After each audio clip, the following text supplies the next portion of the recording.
ಗದಗ ಜಿಲ್ಲೆಯ ಲಕ್ಕುಂಡಿ ಗ್ರಾಮದಲ್ಲಿ ಉತ್ಖನನ ಕಾರ್ಯ ಮುಂದುವರಿದಿದೆ. ಲಕ್ಕುಂಡಿಯಲ್ಲಿ 9ನೇ ದಿನದ ಉತ್ಖನನ ಕಾರ್ಯ ನಡೀತಾ ಇರೋದು ಇವತ್ತು.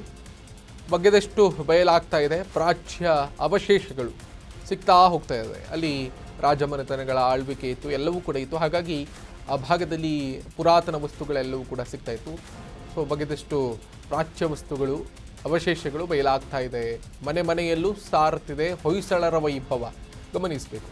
ಪಂಪ್ ಹೌಸ್ ಗೋಡೆಯಲ್ಲಿ ಪತ್ತೆಯಾಗಿವೆ ಶಿಲೆಗಳು. ಹೊಯ್ಸಳರ ಕಾಲದ ಶಿಲೆಗಳು ಗೋಡೆಯಲ್ಲಿ ಪತ್ತೆ ಆಗಿದೆ ಅನ್ನುವಂಥ ಮಾಹಿತಿ ಸದ್ಯಕ್ಕೆ ಲಭ್ಯ ಆಗಿರೋದು. ದಾನಶಿಲೆ, ದ್ವಾರಪಾಲಕನ ಶಿಲೆ, ಬೋದಿಗೆ ಶಿಲೆ ಈಗ ಪತ್ತೆ ಆಗಿದೆ. ಗೋಡೆಯಲ್ಲಿ 12ನೇ ಶತಮಾನದ ಶಿಲ್ಪಗಳು ಪತ್ತೆಯಾಗಿರುವುದು. 100 ವರ್ಷದ ಹಳೆ ತೋಟದ ಮನೆಗೆ ಪ್ಲಾಸ್ಟಿಂಗ್ ಮಾಡಲಾಗಿತ್ತು ಆ ಸಂದರ್ಭದಲ್ಲಿ.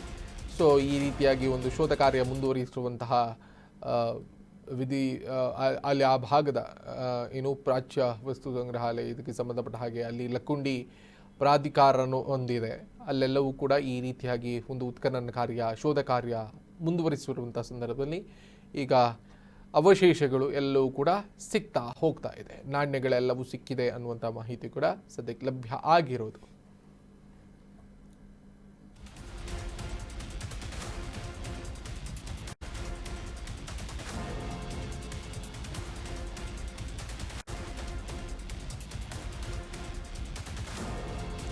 ಗಮನಿಸಬೇಕು. ಒಬ್ಬರಿಗೆ ಒಂದು ನಾಣ್ಯ, ಚಿನ್ನದ ವಸ್ತುಗಳೆಲ್ಲವೂ ಕೂಡ ಸಿಕ್ಕಿರುವಂತಹ ಹಿನ್ನೆಲೆಯಲ್ಲಿ ಅವರು ಅದನ್ನು ಪುರಾತತ್ವ ಇಲಾಖೆಗೆ ಕೊಡುವಂತಹ ಕೆಲಸವನ್ನು ಮಾಡಿದರು. ಇದರಿಂದ ನಮಗೆ ಏನು ಬೇಕಾಗಿಲ್ಲ, ನಮಗೆ ಒಂದು ಪರ್ಯಾಯವಾದ ಜಾಗವನ್ನು ಕೊಡಿ ಅನ್ನೋದನ್ನು ಹೇಳಿದರು.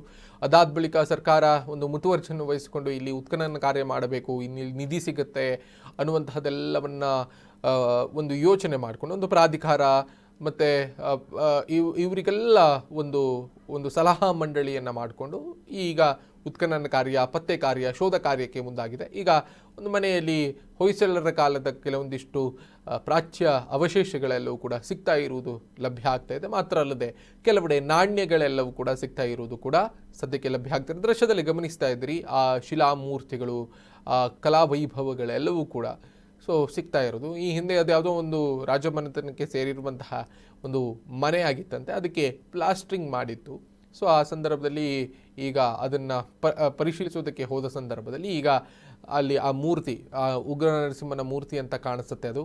ಸೊ ನೋಡಿ, ಆ ಮೂರ್ತಿ, ಶಿಲಾಬಾಲಿಕೆಗಳು, ಅವಶೇಷಗಳು, ನಾಣ್ಯಗಳು ಎಲ್ಲವೂ ಕೂಡ ಸಿಗ್ತಾ ಇರೋದು ಸದ್ಯಕ್ಕೆ ಲಭ್ಯ ಆಗ್ತಿದೆ. ಹೊಯ್ಸಳರ ರಾಜಮನೆತನದ ಒಂದು ಅಪಾರವಾದಂತಹ ಭವ್ಯ ಒಂದು ಪರಂಪರೆ ಲಕ್ಕುಂಡಿಯಲ್ಲಿ ಇತ್ತು ಅನ್ನೋದಕ್ಕೆ ಇದೆಲ್ಲವೂ ಕೂಡ ಪುರಾವೆಯಾಗಿ ಸಿಗ್ತಾ ಹೋಗುತ್ತೆ.